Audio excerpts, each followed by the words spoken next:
Вітаю вас! У эфіры выніковая інфармацыйная праграма «7 дзён». Сёння нядзеля 30 лістапада. Ва ўсім свеце адзначаюць Міжнародны дзень інфармацыйнай бяспекі. У наступную гадзіну я, Артур Смалякоў і мае калегі пра галоўныя падзеі тыдня. Пачнем праграму самых важных падзей, якія адбыліся ў нашай краіне за апошнія 7 дзён. На пасяджэнні прэзідыума Усебеларускага народнага сходу кіраўнік дзяржавы Александр Лукашенко агучыў парадак дня форуму. Запланаваны зварот прэзідэнта з пасланнем да народа і парламента. Падчас сходу зацвердзяць праграму сацыяльна-эканамічнага развіцця Беларусі на наступную пяцігодку. Дэлегатам трэба будзе вырашыць кадравыя пытанні і абраць новага члена прэзідыума Усебеларускага народнага сходу. На пасяджэнне прэзідыума таксама былі вынесены кадравыя прапановы высшейших судов. ВНС – это орган, который будет заниматься перспективными, солидными вопросами, ну и вопросами, которые кроме ВНС никто не может решать. Это полномочия ВНС. Поэтому для нас очень важно определить свое место и Президиума Белорусского народного собрания не только в системе государственной власти в стране, но и в обществе в целом. Впереди нас ожидает очень крупное мероприятие, от которого зависит жизнь наших людей. И исполнять то, что будет принято на Всебелорусском народном собрании, это задача всех, это касается всех, всего общества и прежде всего органов власти. Прэзідэнт Беларусі на гэтым тыдні прыняў удзел у саміце АДКБ, які ладзіўся ў Бішкеку. Лідары краін разгледзелі праблемы міжнароднай і рэгіянальнай бяспекі. У сталіцы Кыргызстана Александр Лукашенко правёў перагаворы з прэзідэнтам Расіі Владзімірам Пуціным. Адна з тэм размовы – бяспека саюзнай дзяржавы. Таксама прэзідэнты абмяняліся меркаваннямі па урэгуляванні украінскага крызісу. Беларускі лідар пацвердзіў гатоўнасць аднавіць мірныя перагаворы па Украіне на Мінскай пляцоўцы. Мы поддерживаем усилия Владимира Владимировича Путина Российской Федерации в реагировании на предложение Соединенных Штатов по миру и мирному договору в Украине. Очень надеемся, что это произойдет. Но, естественно, определенным, как мы это видим, силам в Европе надо отказаться от конфронтации. Но не понимаю, как они от нее откажутся, если они тратят такие огромные деньги на вооружение и перевооружение? Процесс запущен. Но думаю, что и Соединенные Штаты Америки, и Россия смогут остановить этот процесс, договорившись с украинцами по мирному договору. У Савеце Рэспублікі пад кіраўніцтвам Наталі Качанавай прайшло пасяджэнне 4-й сесіі 8-га склікання. Сенатары разгледзелі цэлы блок пытанняў і прынялі шэраг законапраектаў. Адобраны змяненні ў законы аб забеспячэнні ваеннай бяспекі і абароны, зацверджаны законапраект па пытаннях натарыяльнай дзейнасці і праект закона аб бюджэце Дзяржаўнага фонду сацыяльнай абароны насельніцтва на будучы год. Галоўная задача – забяспечыць усе неабходныя сацыяльныя гарантыі грамадзян. А зараз кароткі анонс самых важных падзей, якія адбыліся ў паўночным рэгіёне краіны за апошнія 7 дзён. Канкрэтныя вынікі ў АПК, развіццё жывёлагадоўлі і распрацоўка новых турыстычных маршрутаў. Такія задачы перад новымі старшынямі Шуміленскага і Ушацкага райвыканкамаў паставіў кіраўнік вобласці. Старшыня Савета Рэспублікі з рабочай паездкай наведала Пастаўскі раён. У цэнтры ўвагі Наталі Качанавай прамысловая сфера. Да 95-годдзя класіка. У Віцебску ўзнагародзілі лаўрэатаў абласной літаратурнай прэміі імя Владзіміра Караткевіча. Футбольны клуб МЛ Віцебск датэрмінова заваяваў тытул чэмпіёна Беларусі. Праект праграмы сацыяльна-эканамічнага развіцця Беларусі на пяцігодку абмеркавалі ў Віцебску. Пасяджэнне дэлегатаў 7-га Усебеларускага народнага сходу ад паўночнага рэгіёна ўзначаліў кіраўнік вобласці Александр Суботін. Праект праграмы, якая закранае ключавыя сферы жыцця беларусаў, прэзентавала намеснік міністра эканомікі краіны Алена Балігатава. Ён сфарміраваны, заходзячы з актуальных задач у эканоміцы і сельскай гаспадарцы і дэмаграфічных выклікаў. У аснове стратэгіі развіцця пяцігодка якасці. Адзін з прыярытэтаў – моцныя рэгіёны. Для Віцебскай вобласці акцэнт на развіццё раёнаў Паазер'я. Это вопросы национальной демографической безопасности, это развитие человеческого потенциала, это качество жизни, это конкурентоспособность, технологичность и цифровизация нашей экономики, это усиление регионального развития, это туристический потенциал и, конечно, укрепление обороноспособности нашего государства. Это все те 7 ключевых приоритетов, которые зададут новый вектор развития для нашей республики на ближайшие 5 лет. Это тот программный документ, который прежде всего ориентирует развитие нашей республики Беларусь и, конечно же, регионов. Потому что сегодня для нас очень важно, чтобы и в регионах развивалась промышленность, чтобы сегодня повышался жизненный уровень населения. И, в общем-то, все это программа социально-экономического развития, она предусматривает. Всебелорусское народное собрание представляет собой количество людей в 1200 человек, которые представляют абсолютно разных людей. И местные советы депутаты, общественные объединения, и люди золотого возраста, ветеранской организации. Важно, что нас всех слышат и что мы также принимаем участие в принятии такого важного документа. Ад выбору прыярытэтных напрамкаў і разумнага размеркавання рэсурсаў залежыць будучыня нашай краіны, адзначыў кіраўнік паўночнага рэгіёна Александр Суботин. Праграму сацыяльна-эканамічнага развіцця Беларусі на 2026-30 гады зацвердзяць на ўсебеларускім народным сходзе. Пасяджэнне пройдзе ў Мінску 18-19 снежня. Конкретные вынікі у АПК, развіццё жывёлагадоўлі і распрацоўка новых турыстычных маршрутаў. Такія задачы перад новымі старшынямі Шумілінскага і Ушацкага райвыканкамаў паставілі кіраўнік рэгіёну Александр Суботин і памочнік прэзідэнта, інспектар па Віцебскай вобласці Владимир Юргевич. Кандыдатуры новых раённых лідараў у пачатку тыдня зацвердзілі дэпутаты мясцовых саветаў. Якія пытанні ўлады плануюць вырашыць у першую чаргу, даведаліся нашы карэспандэнты. Старшыня райвыканкама для раёна – галоўны чалавек. Да яго можна звярнуцца па дапамогу. Ён адказвае за дабрабыт мясцовых жыхароў і краю ў цэлым. Такім важным чалавекам для Шуміліншчыны стаў Мікалай Будневіч. Са станам спраў у раёне ён знаёмы добра, асабліва дасведчаны ў сельскагаспадарчых пытаннях. У свой час працаваў аграномам у адной з мясцовых гаспадарак, апошнія некалькі гадоў узначальваў раённы савет дэпутатаў. На пазачарговым пасяджэнні на пасадзе новага кіраўніка яго кандидатуру затвердили одноголосно. Самое главное – пережить сегодня зимний стойловый период, создать условия для содержания животных и рационального кормления. Глава государства тоже обратил внимание на то, что происходит отток именно сельского населения, и поэтому необходимо создавать условия оптимальные для проживания именно в сельских населенных пунктах. У прафесійных якасцях Мікалая Будневіча месцічы не сумняваюцца. Ад новага старшыні чакаюць адказнага падыходу да справы і вырашэння праблем. Ожидание, конечно же, что все пойдет в лучшую сторону. Будут новые веяния. Как новый руководитель, я думаю, он принесет свои взгляды на нынешнюю обстановку и исправим те недочеты, которые, наверное, выявлены были. Район он знает изнутри, знает все его проблемы.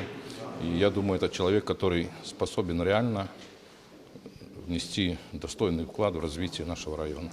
Вялікіх здзяйсненняў ад новага старшыні райвыканкама чакаюць і на Ушатчыне. У свае 45 Сергей Шамович паспеў папрацаваць і інжынерам беларускай машынна-выпрабавальнай станцыі, і начальнікам аддзела архітэктуры, будаўніцтва і жыллёва-камунальнай гаспадаркі Пастаўскага райвыканкама і дырэктарам мясцовага дзяржаўнага каледжа.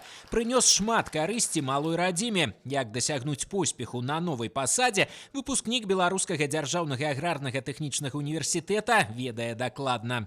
Во-первых, это порядок. Порядок в сельхозотрасли, порядок на фермах, что и сейчас происходит, эта работа ведется и будем продолжать. Во-вторых, наверное, это дисциплина. Дисциплина, трудовая дисциплина, исполнительская дисциплина, наверное, дисциплина ветеринарии. Вторая часть – это туризм.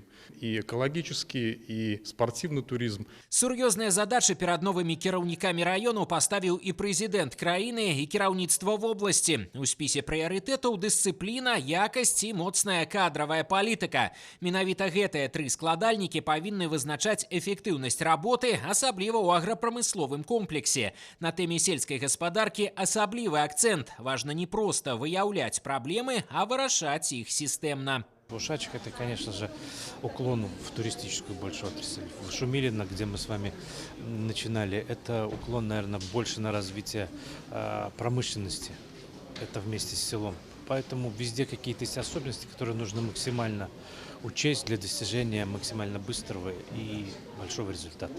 Эти районы разные немножко по своей структуре, по форме. Уверен, назначения эти дадут развитие того или иного региона в части выполнения социально-экономических показателей, ну и благосостояния, в первую очередь, людей, которые здесь проживают. Кіраўніцтва вобласці ўпэўнена, для выніковай працы ў раёнах новым кіраўнікам трэба зрабіць шмат, але стаж, вопыт і жаданне рабіць сваю краіну яшчэ больш моцнай і прыгожай абавязкова дапамогуць дасягнуць поспехаў. Артур Смоляков, Сергей Залынскі. Навіны Шуміліна, Ушачы.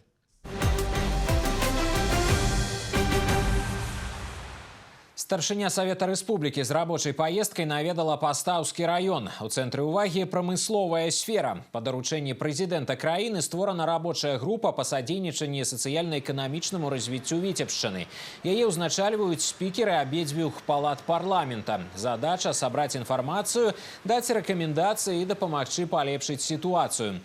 Наталья Качанова азнаёмілася з мэблевай вытворчасцю. Тут выпускаюць шырокі асартымент тавараў. Сучаснае абсталяванне дазволіла павялічыць аб'ёмы і якасць прадукцыі. Яе рэалізуюць не толькі на ўнутраным рынку, пастаўляюць амаль у 20 краін свету.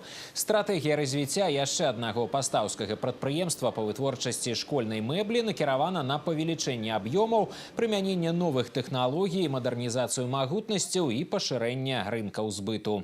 Мы сегодня все, и члены Совета Республики, в том числе работаем на то, чтобы продвигать нашу продукцию. Мы достаточно часто бываем на различного рода международных мероприятиях, где встречаемся со своими коллегами.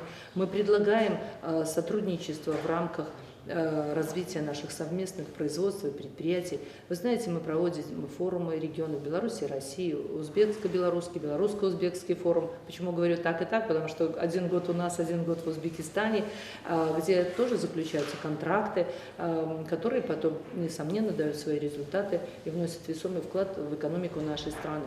На сустрэчах з працоўнымі калектывамі гаворка ішла пра работу эканамічнага блока краіны, палітыку, якая праводзіцца дзяржавай і яе кіраўніком, праграму сацыяльна-эканамічнага развіцця Беларусі на будучую пяцігодку.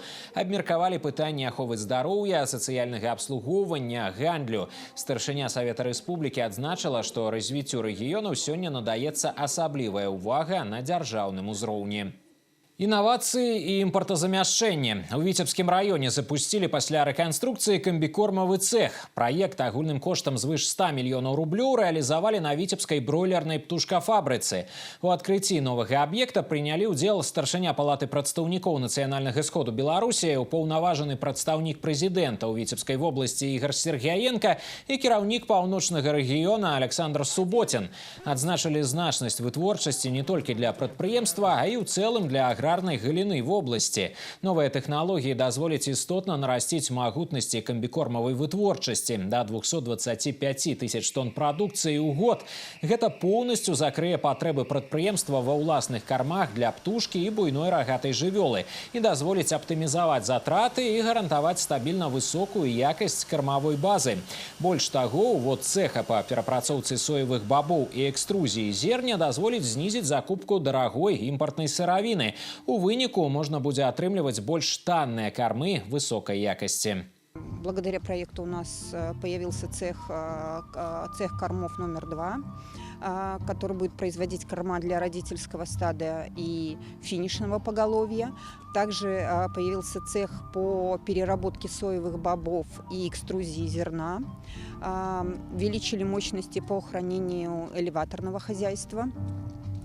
Теперь мы сможем одновременно хранить более 130 тысяч тонн зерна. На вот этих заводах будет в день производиться и потребляться на фабрике 500 тонн комбикорма в день. Задумайтесь, такая огромная цифра. Здесь уже все высокотехнологично. Покупается только сырье. Здесь же делается шрота, давится масло. Здесь все смешивается. Нужна рецептура для телят, для цыплят, для всех групп полувозрастных, любого вида животного. И вот предприятие вышло на самообеспечение. То есть реально получается полный замкнутый цикл. Дзякуючы рэалізацыі праекта па мадэрнізацыі камбікормавай вытворчасці створаны каля 60 новых працоўных месцаў. Запуск новага цэха – гэта стратэгічны крок да павышэння канкурэнтаздольнасці прадукцыі і харчовай бяспекі рэгіёна. Як прыцягнуць моладзь у сельскую гаспадарку і якія меры дапамогуць замацаваць кадры на сяле? Гэтыя пытанні сталі ключавымі падчас сустрэчы старшыні віцебскага аблвыканкама Александра Суботіна, памочніка прэзідэнта Беларусі, інспектара па вобласці Владимира Юргевича і першага намесніка кіраўніка рэгіёна Сергея Ляўковіча са спецыялістамі сельскагаспадарчай галіны. Яна ладзілася на базе віцебскага мясакамбіната ў рамках форуму маладых работнікаў АПК рэгіёна і сабрала пачынаючых заатэхнікаў, ветурачоў, аграномаў і інжынераў. Размова ішла і пра тое, як папулярызаваць працу аграрыяў і ўдасканаліць галіну. Александр Суботін падкрэсліў, галоўная задача форуму – умацаваць кадравы патэнцыял Віцебшчыны ў аграпрамысловым комплексе. Гэта перш за ўсё маладыя спецыялісты. Кіраўнік вобласці таксама адзначыў, што сёння трэба зрабіць усё, каб яны заставаліся працаваць у сельскай гаспадарцы, набіраліся вопыту і укаранялі новыя ідэі. Данный форум очень важен для сегодняшней современной молодежи, так как мы можем обсудить текущие вопросы, которые возникают у молодых специалистов, и также послушать более взрослых и опытных сотрудников и уважаемых людей. Мне очень интересно узнать все-таки, какими еще навыками, кроме профильных, важно обладать специалистом молодым на сегодняшний день. Сегодня хотелось бы узнать, как руководство области видит роль молодежи в формировании нового лица сельского хозяйства к 2030 году. По личному опыту могу сказать то, что выделяют достаточно усилий, чтобы молодой специалист пришел, ни в чем не нуждался и сразу приступал к работе и работал во благо своей страны. Сёння ўлады робяць усё, каб дапамагчы амбіцыйным працаўнікам сяла. Для замацавання маладых спецыялістаў будуецца арэнднае жыллё, павышаецца заработная плата. У рамках форуму маладых работнікаў АПК ў паўночным рэгіёне ладзяцца круглыя сталы і дыялогавыя пляцоўкі. Моладзь наведвае перадавыя сельгаспрадпрыемствы і знаёміцца з сацыяльнай інфраструктурай сельскіх населеных пунктаў Прыдзвінскага краю. До конца наступнага года ў Віцебскай вобласці плануюць пабудаваць 10 сучасных малочна-таварных комплексаў. Гэта прадугледжвае указ прэзідэнта Беларусі аб развіцці малочнай галіны. Зараз у раёнах актыўна вядуць работы па ўзвядзенні і рэканструкцыі сучасных жывёлагадоўчых аб'ектаў. Пра сур'ёзнае тэхпераўзбраенне галіны ў матэрыяле нашых корэспандэнтаў. У вытворчым кааператыве «Альгоўская» добра разумеюць, што вялікае малако можна атрымліваць толькі на сучасных малочна-таварных комплексах. 2 жывёлагадоўчыя памяшканні з даільна-малочным блокам, тыповая канструкцыя, якую ўзвялі з нуля. З месцам будаўніцтва не прагадалі. Тут добрая сыравінная база, мінімальныя транспартныя расходы пры нарыхтоўцы кармоў. Будаўніцтва ідзе з пачатку года, будынкі гатовыя, праведзены ўсе камунікацыі. 85-90% готовности. Сенажные траншеи установлены. Ведем работы на сегодняшний день по благоустройству, то, что позволяет погода. Частично где-то у нас бетонирование заканчиваем. Ведется в доильно-молочном блоке отделка конечная. Параллельно ведутся работы по установке молочно-доильного оборудования. Штодзень на будаўніцтве працуюць некалькі дзесяткаў чалавек. Паралельна вядуць мантаж халадзільнага і даільнага абсталявання. Аб'ект плануюць здаць у эксплуатацыю ў чэрвені 2026 года. Для альгоўцаў гэта сур'ёзнае тэхперааснашчэнне. Пад новым дахам размесціцца 760 галоў дойнага статку. Частку перавядуць са старых фермаў. Замест іх пабудуюць новае памяшканне для ўтрымання цялят. Тут рыхтуюць пляцоўку пад новае будаўніцтва. Еще планируем построить сарай сухостойных коров с маленьким раздоем и профилакторий. Это будем стараться сделать тоже до конца летнего сезона следующего года, чтобы полностью этот комплекс был технологичный и практически замкнутого цикла. Зараз на Віцебшчыне ідзе будаўніцтва 10 малочна-таварных комплексаў. Гатоўнасць 3 з іх складае больш за 80%. Іх плануюць здаць у эксплуатацыю ў наступным годзе. Яшчэ некалькі паспеюць запусціць у работу сёлета. Завершаем строительство. Это Верхнедвинский район Кахановича. Уже сдается данный объект. И Дружбинец Сенинского района тоже в текущем году уже сдается объект и идет заполнение. Кроме того, идет реконструкция у нас молочно-товарного комплекса в Межево, который тоже в 2025 году будет сдан.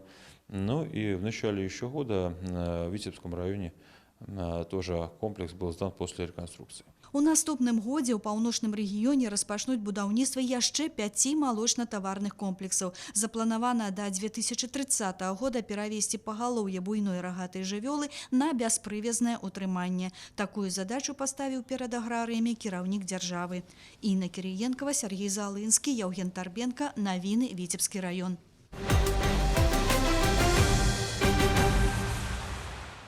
Эфектыўнасць мер па барацьбе з нарказлачыннасцю і супрацьдзеянне злачынствам супраць палавой свабоды непаўналетніх абмеркавалі на пасяджэнні аблвыканкама. Пытанне важнае, яно звязана з нашымі дзецьмі, адзначыў кіраўнік вобласці Александр Суботин. Удзел у нарадзе прынялі таксама памочнік прэзідэнта, інспектар па Віцебскай вобласці Владзімир Юргевіч, старшыня дзяржаўнага мытнага камітэта Владзімир Арлоўскі і намеснік міністра ўнутраных спраў, начальнік крымінальнай міліцыі Геннадзь Казакевіч. Сёлета праваахоўнікі паўночнага рэгіёна выявілі звыш 320 правапарушэнняў па лініі незаконнага абароту наркотыкаў. Палова з іх звязаны са збытам забароненых рэчываў. У разы павялічылася колькасць канфіскаваных наркотыкаў. Важнае пытанне, якое абмеркавалі ўдзельнікі пасяджэння – працаўладкавання нарказалежных. Старшыня аблвыканкама паставіў задачу заняць іх у эканоміцы. Акрамя таго, сёлета ў рэгіёне зменшылася колькасць правапарушэнняў па лініі супрацьдзеяння гандлю людзьмі, звязанных с педофилией и оборотом порнографичных материалов с уделом неполнолетних. Выявлено больше помещений по выращиванию наркосодержащих растений, каналов ввоза в Республику Беларусь. На территории Витебской области в этом году изъято огромное количество наркотических средств. 616 килограмм, в основном это психотропы. То, что касается второй части вопроса, это сексуальное насилие в отношении несовершеннолетних, опять же, благодаря взаимодействию с субъектами профилактики, государственными органами, которые увлечены в профилактическую работу. Это учреждения здравоохранения, учреждения образования. Проводится огромная профилактическая разъяснительная работа, повышение правовой грамотности населения, разъяснение опасности поведения в сети интернет. Поэтому ситуация опять же стабилизируется, меньше выявлено преступлений, меньше привлекается таких лиц к ответственности. Мы расцениваем как положительный эффект от нашей совместной общей деятельности. У Віцебскай вобласці арганізавана маштабная работа по прафілактыцы незаконнага абароту наркотыкаў і злачынстваў супраць палавой свабоды дзяцей. Аднак не ва ўсіх раёнах яна праводзіцца на сістэмнай аснове. Кіраўнік вобласці заклікаў актывізавацца ў гэтым напрамку, а праваахоўнікаў арыентаваў ажыццяўляць пільны кантроль за выкананнем пастаўленых задач.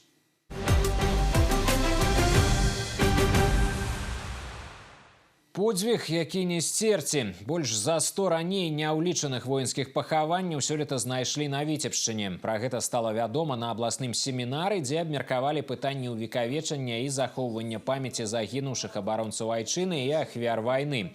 Пошукавыя работы праводзіў 52-гі асобны спецыялізаваны пошукавы батальён Узброеных сіл Беларусі сумесна з прадстаўнікамі мясцовых органаў улады, грамадскіх арганізацый і пошукавымі атрадамі. У паўночным рэгіёне знойдзены останки 900 загінуўшых, сярод якіх салдаты рабочай сялянскай чырвонай арміі, партызаны і падпольшчыкі, а таксама ваеннаслужачыя рускай імператарскай арміі часоў Першай сусветнай вайны. Імёны некаторых з іх удалося ўстанавіць. Гэты накірунак застаецца адным з прыярытэтных для правядзення далейшай даследчай работы пошукаўцаў. Нужно поднимать погибших там, где места, где ходят трактора, где строят дома. Их надо увековечивать на памятниках. И самое главное, не просто перенести, а установить имена. Потому что родственники приезжают и хотят знать, где могила их родного человека. Можно говорить, что большая часть будет увековечена только тогда, когда будут проработаны все населенные пункты Витебской области. Не только те, которые сегодня, а те, которые числились на довоенных картах. На территории Витебского района находится 125 захоронений погибших в ходе войн. 121 относится к периоду Великой Отечественной войны. Захороненными числится 66 тысяч погибших защитников Отечества и жертв войн. То есть это очень большое количество. Это фактически 2 современных витебских района захоронены на нашей территории. Ежегодно проходят полевые поисковые работы. Вот только за период 2025 года найдено 230 останков. У У Витебской области проводится масштабная работа по захаванню и увековечанню памяти тех, кто отдал свое жыццё за мирное небо. Сегодня у паўночным рэгіёне на дзяржаўным уліку больше за 1500 воинских пахаванняў и пахаванняў ахвяр войны. Штогод их колькасць павялічваецца.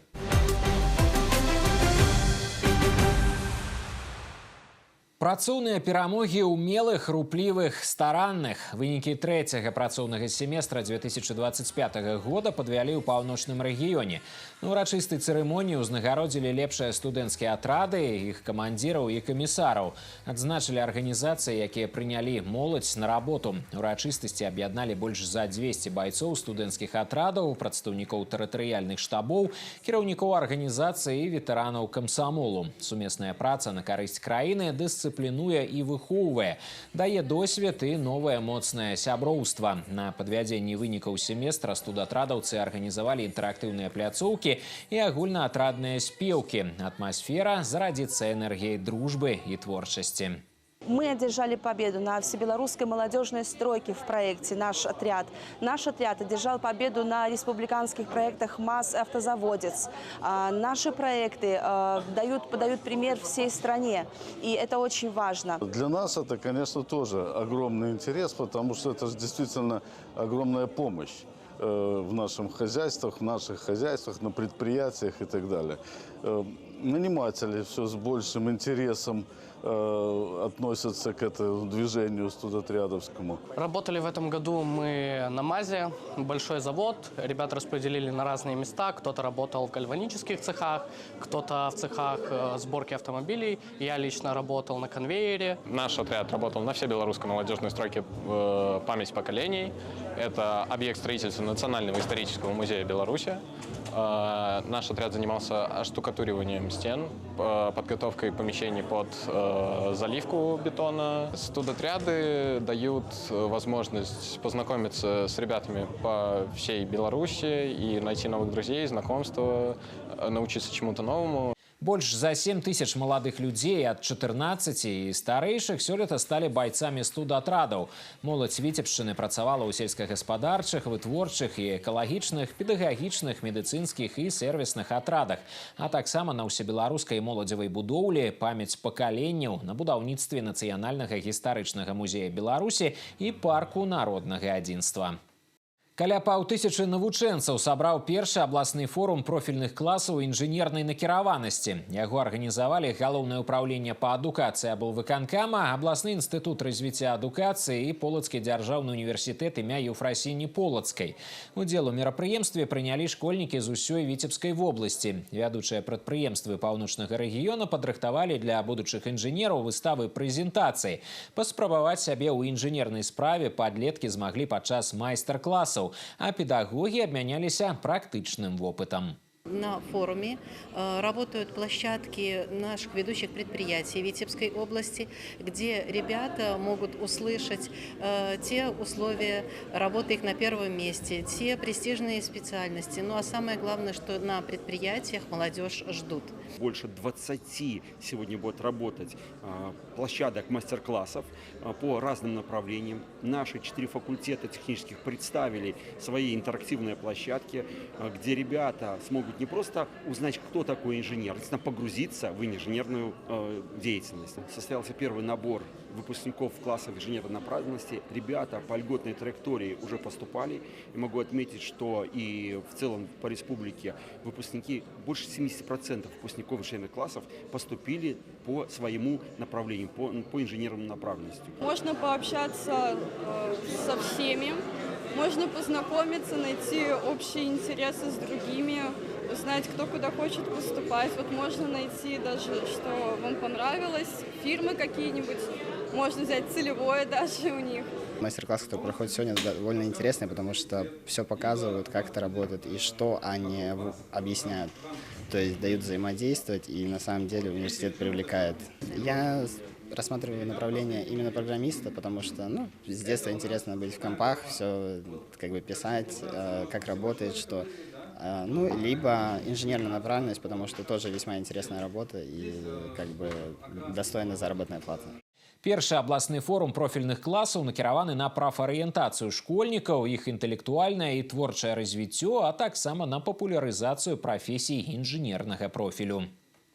Сила закона. Абласны этап рэспубліканскага прававога турніру сабраў у віцебскім філіяле Міжнароднага універсітэта МІЦО больш за 60 старшакласнікаў з усяго паўночнага рэгіёна.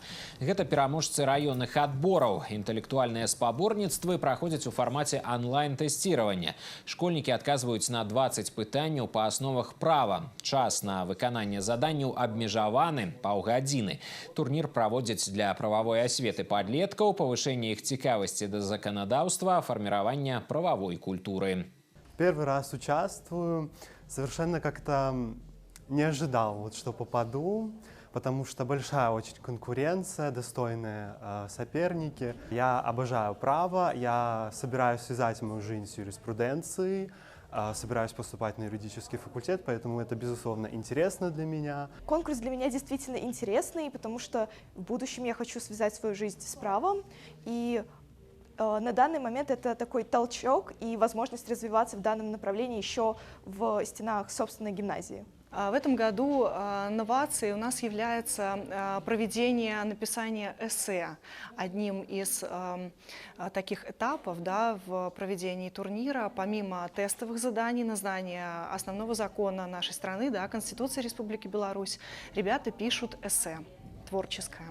Інфармацыйна-адукацыйны праект «Сила закона» праходзіць у 5-й раз. Пераможцы абласнога этапу прадставяць паўночны рэгіён у рэспубліканскім туры. Фінал прававога турніру пройдзе 4 снежня ў Мінску. Што на сняданак у малодшых школьнікаў? Эксперымент па харчаванні ў гарадскіх школах праходзіць у паўночным рэгіёне. З улікам пажаданняў дзяцей спецыялісты распрацавалі новыя рэкамендацыі для повараў. Ці ўключылі ў спіс блюд піцы, пірожныя альбо цукеркі. У меню школьнай сталовай зазірнула Юлія Устинова. На сняданок блинчики, гарбата з лимоном и творожный сырок. Компромисс паміж густамі другакласнікаў і парадамі строгіх дыетолагаў. Смачна і карысна. Сняданак у вучняў малодшых класаў пасля першага урока. Паспелі крыху нагуляць апетыт, самы час падзарадзіцца на дзень. У раскладзе 5 урокаў і факультатывы. Збалансаваны рацыён спрыяе поспехам у засваенні ведаў. Мое самое любимое блюдо – это такие лавашики, где внутри мясо и всякие там овощи. Мне больше всего нравятся запеканки и какие-нибудь блинчики. Очень вкусно, с удовольствием ем. Спасибо поварам, чтобы они готовят такую вкусную еду. Не сакрэт, ад кашы, рыбы і гародніны дзеці не ў захапленні. Іншая справа – творожныя пудынгі з бананам і смятанай, маннік з шакаладным соусам, канверцікі з птушкай, блінчыкі з яблыкам і карыцай, фрукты, сыр і йогурты. Двухтыднёвае меню распрацавалі тэхнолагі разам з дыетолагамі.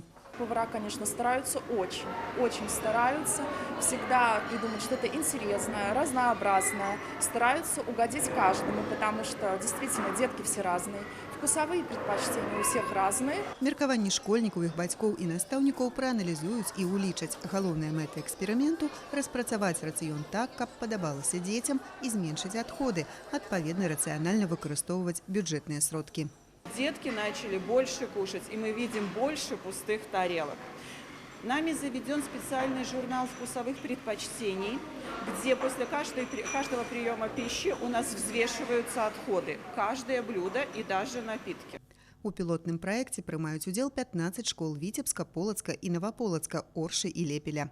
Па першых выніках эксперыменту відавочна, што адходы сталовых пасля сняданку малодшых школьнікаў зменшыліся на трэць, а значыць абраны накірунак па ўдасканаленні школьнага харчавання верны. Переходим больше на кисломолочную продукцию, на йогурты, на творожные сырки, на сырники. Возможно, это какие-то запеченные бутерброды. Ну и изучаем мнение и законных представителей, то бишь родителей. Спецыялісты прааналізуюць усе заўвагі і пажаданні і да новага года зробяць высновы, як надалей будуць снедаць вучні пачатковых класаў у гарадскіх школах. Юлія Устинова, Яўген Тарбенка, Навіны, Віцебск.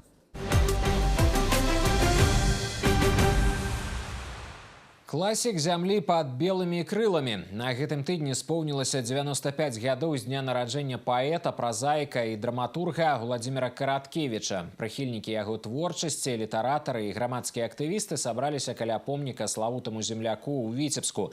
Падзяліліся ўспамінамі, узгадалі паэтычныя радкі Владзіміра Сямёнавіча і падкрэслілі значнасць яго асобы для літаратурнай грамадскасці не толькі Беларусі, а і ўсяго свету. Творчасць Владзіміра Караткевіча майстра дэтэктыўнага жанру і сёння натхняе людзей розных узростаў. Праз дзесяцігоддзі яго творы не губляюць сваёй актуальнасці.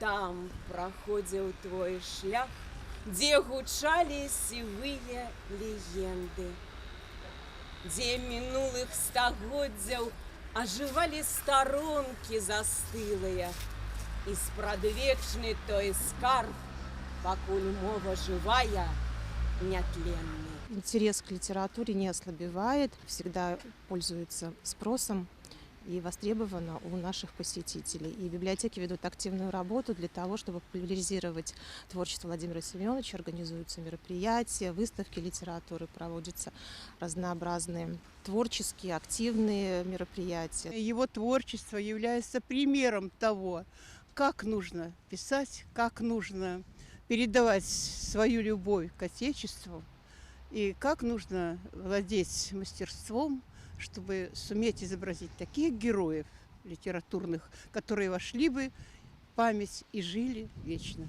Быў, ёсць, буду. У гонар Владзіміра Караткевіча названыя вуліцы ў Віцебску і Оршы. У родным горадзе створаны музей класіка беларускай літаратуры. Яго імя носіць сярэдняя школа.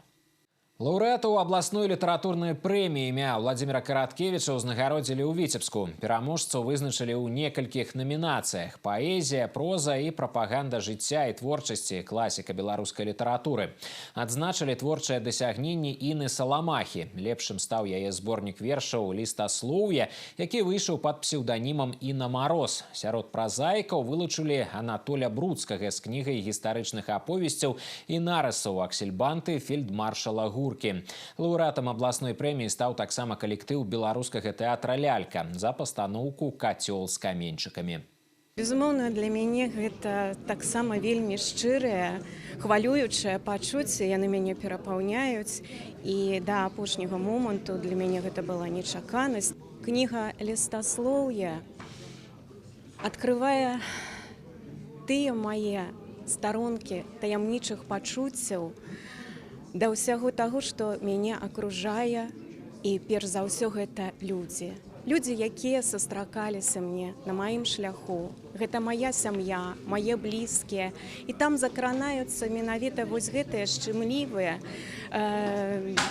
каштоўнасці і пачуцці жыцця жанчыны. Зараз з'явіліся спісы поўных георгіевскіх кавалераў.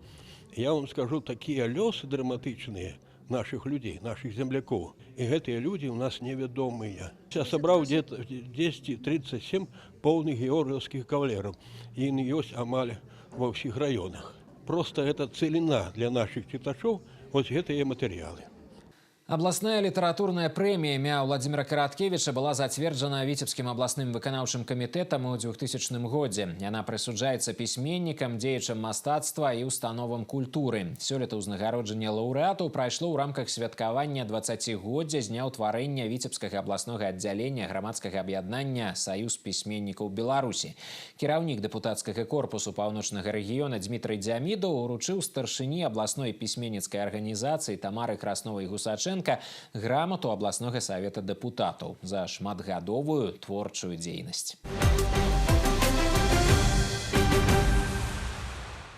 Самовыяўленне праз мастацтва. 36-й міжнародны фестываль сучаснай харэаграфіі завяршаецца ў горадзе на Дзвіне. На гала-канцэрце ў канцэртнай зале Віцебск назавуць імя ўладальніка гран-пры рэспубліканскага конкурсу. За яго сёлета змагаліся больш за 20 танцавальных калектываў. Праграма форуму насычаная. Майстар-класы, лекцыі, выставы, балетныя спектаклі. Наш корэспандэнт Інна Падрэцкая пабывала на адкрыцці і яшчэ некалькіх мерапрыемствах АФМС. Падрабязней у наступным сюжэце. На сцэне канцэртнай залы «Віцебск» галоўныя героі 36-го міжнароднага фестывалю сучаснай харэаграфіі. За званне лепшых сёлета будуць змагацца 20 творчых калектываў з усёй краіны.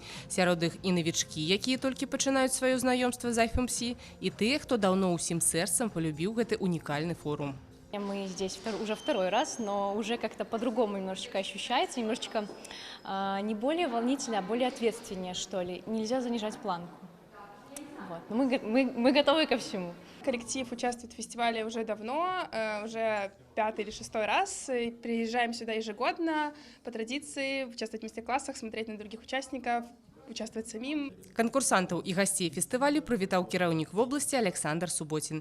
Ён адзначыў, што IFMC – адна з самых вядомых і крэатыўных падзей у свеце харэаграфіі. Перакананы ў гэтым і ўдзельнікі танцевального форуму. Про фестиваль наслышано, конечно. Слава о нем весомая довольно-таки. Многие знают в танцевальном комьюнити. Были пару лет назад уже с другой программой. Называлась «На ракурсы». Вот, такое попурри из номеров. Ацэньваць выступленні ўдзельнікаў рэспубліканскага конкурсу сучаснай харэаграфіі будуць міжнародныя журы і экспертны савет. Сёлета ў іх складзе прадстаўнікі 7 краін свету.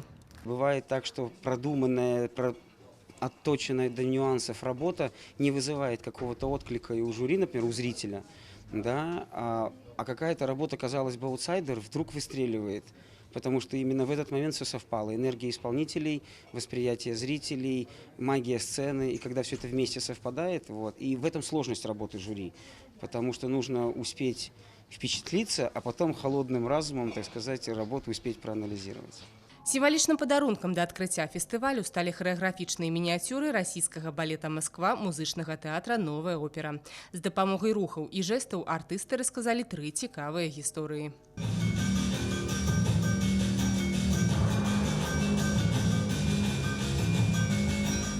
Харэаграфію дапоўніла выяўленчае мастацтва. У рамках фестывалю прэзентавалі выставу беларускага мастака Васіля Касцючэнкі «Рух колеру».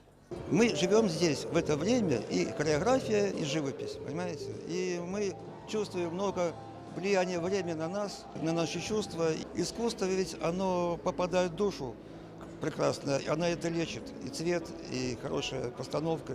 Асобная экспазіцыя прысвечана вядомаму расійскаму хореографу Яўгену Панфілаву. Яго імя непарыўна звязана з мінулым, сучаснасцю і будучыняй IFMC. 30-годзе тэатр маэстра радуе віцебскага гледача танцевальными постановками. И привозил сюда театр, чтобы показывать каждый раз премьеру. Более того, он делал спектакль «Барабаны для вселенной», «Скрипка для печали», посвященный Витебску и Марку Шагалу. Он, поскольку я была его другом, я это знаю точно, он обожал Витебск, витебскую публику и сюда стремился и бывал здесь каждый год. У сялетняй фестывальнай праграме запланаваны асобны вечар, прысвечаны Яўгену Панфілаву. Акрамя таго, у афішы лекцыі, майстар-класы і цэнтральная падзея – фінал рэспубліканскага конкурсу сучаснай харэаграфіі. Інна Падрэцкая, Сергей Залынскі, навіны Віцебск.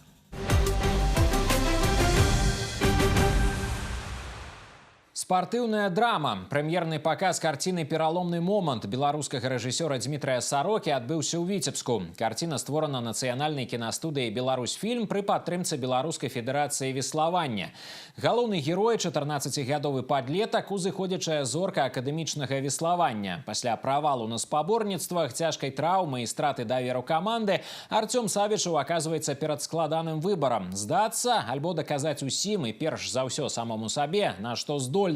Пераломны момант – гэта гісторыя пра тое, як падзенне можа стаць пачаткам сапраўднага ўзлёту. Фільм пра сілу духу, імкненне да перамогі і жалезную волю спадабаўся віцебскаму гледачу. Герой этого фильма вдохновил меня никогда не сдаваться ни в жизни, ни в спорте. Я понял благодаря ему то, что надо всегда стремиться вперед и не сдаваться, что бы ни произошло. Я получил только положительные эмоции от этого фильма. Я очень рад, что я его посмотрел. Я его буду советовать всем своим друзьям, близким и родственникам. Этот фильм показывает настоящую дружбу, силу воли, стремление к победе. Несмотря на то, что от главного героя отвернулись все, даже самые родные и близкие. Роль главного героя учит меня никогда не сдаваться, всегда верить в то, что я все смогу. Фильм сделан молодыми людьми. Одни белорусы снимались, люди, которые здесь живут. собрали такой задорный состав, много выпускников академии. Сам режиссер-дебютант, он до этого снимал только клипы. Он когда-то сам занимался греблей, у него 2-й разряд. Даже, по-моему, консультанта не приглашали. Получился фильм серьезный. Я думаю, он заставит кого-то даже спортом начать заниматься, пока не поздно. А кто-то просто посмотрит историю, в которой может себя увидеть. За апошнія некалькі дзесяткаў гадоў гэта першая спартыўная драма ў айчынным кінематографе. На 31-м мінскім міжнародным кінафестывалі «Лістапад» фільм «Пераломны момант» удостоены спецыяльнага прыза выканаўчага камітэта СНД за развіццё культурнага супрацоўніцтва і ўмацавання дружбы паміж народамі кіно без межаў, а таксама дыплома за выхаванне волі і упартасці ў моладзі.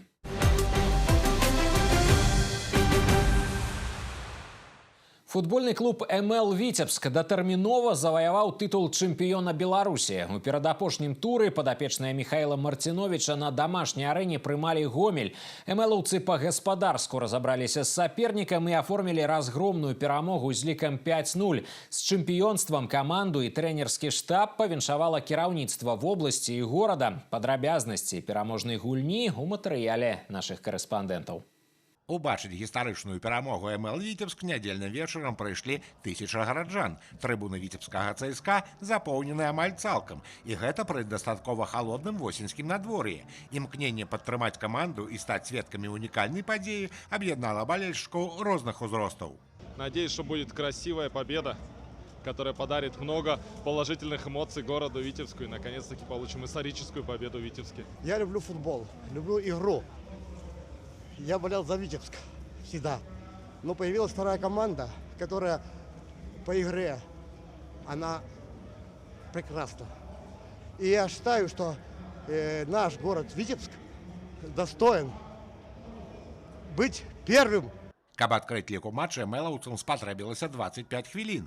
Добра разыграная камбінацыя прывяла да выхаду сам-насам з галкіперам Гомеля. У выніку быў прызначаны пенальці, які рэалізаваў Абусаід Эльдарушаў.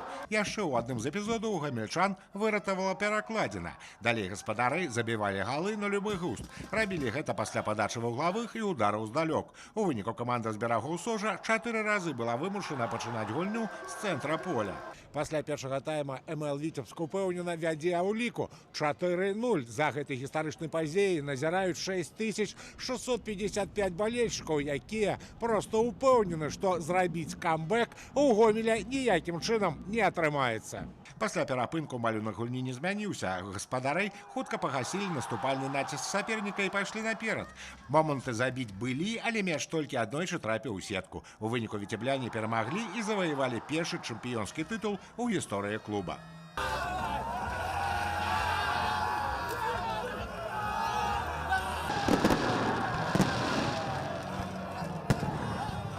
Все понимали, что на кону чемпионство, и все отнеслись ответственно и сделали свое дело, выиграли 5-0. Тяжело было, когда мы там 4 поражения подряд, по-моему, проиграли. Такой, наверное, это самый переломный момент был, но мы его перебороли. Как бы все молодцы, сейчас заслуженно будем праздновать. То, что они играть умеют, они это доказали по ходу чемпионата всего. Здесь надо было просто, опять же, определенные рельсы, их вернуть победные. То, что мы с успехами сделали, и сегодня празднуем чемпионство. У заключным 30-м туры чэмпіянату падапечных Михаила Мартиновича чакае прынцыповы паядынак з мінскім «Дынама». Затым выступленне ў Еўракубках, дзе каманда працягне пісаць новыя яскравыя старонкі сваёй гісторыі. Сергей Мисурагин, Виктор Павлов. Навіны Витебск. Паўночны рубеж. Турнір па практычнай стральбе са страйкбольнай зброі сабраў віцебскую каманды Мінска, Оршы, Горак, абласнога цэнтра і Расійскай Федэрацыі. Удзельнікаў прывітаў старшыня аблвыканкама Александр Суботин. Ён не першы раз адкрывае спаборніцтвы і нават дэманструе на іх сваю трапнасць. Падрабязнасці ў нашых карэспандэнтаў. Спаборніцтвы па практычнай стральбе з пнеўматычнай зброі ладзяцца ў трэці раз, і сёлета сабралі рэкордную колькасць удзельнікаў. Экшн-Эр у стралковым спорце дысцыпліна маладая і унікальная. Удзельнікі павінны паразіць мішэні не са зручнай пазіцыі, а рухаючыся з месца на месца і максімальна хутка. У Віцебску гэтую ініцыятыву развіваюць былыя дзеючыя прадстаўнікі сіл спецыяльных аперацый. Яны арганізавалі рэспубліканскае грамадскае аб'яднанне «Практычная стральба са страйкбольнай зброі». Начинали соревнования, у нас было по 50 человек, может даже вы были первый раз, потом 90, а сегодня у нас 143 участника, из них 118 детей. То есть в нашем уже клубе мы не помещаемся, и мы вынуждены были взять себе в аренду большое помещение, чтобы проводить большое мероприятие. Усебаковую падтрымку стралковаму спорту аказвае кіраўнік вобласці Александр Суботін. Ён не прапускае ніводных спаборніцтваў, бачыць, як кожны год турнір па практычнай стральбе набірае моц. Интерес к этому виду спорта растет, и количество участников, и количество клубов, которые участвуют в этом, все больше и больше из года в год. Александр Михайлович, сегодня стрелять будете, нет? Не планировал вообще. Тут и так видите, сколько бойцов, которые готовы показать свое мастерство. Поэтому не будем им мешать. Откроем, посмотрим и в добрый путь. Стральба са страйкбольнай зброі аб'ядноўвае дзяцей, моладзь і дарослых. Аршанка Діяна Пілатава займаецца 1,5 гады, дэманструе неблагія вынікі. У гэтым ёй дапамагаюць хуткасць, дакладнасць, упэўненасць і сабранасць. Я вообще случайно попала на данный вид спорта. Я уже занимаюсь 1,5 года, но я заметила хороший результат уже спустя, наверное, 3 месяца. Для меня это было очень удивительно, потому что в таком виде спорта я не думала, что как-то реализуюсь. Составить конкуренцию белорусским стрелкам приехали спортсмены из Российской Федерации. Юная москвичка Александра Карагедова упершыню у Витебску кажа, что это добрая махчимость проверить свои силы у стрелковых сессиях. Я занимаюсь стрельбой с 23-го года, с лета. Я пришла заниматься этим видом спорта из-за того, что у меня мой дедушка тренер. Я в Витебск приехала в первый раз.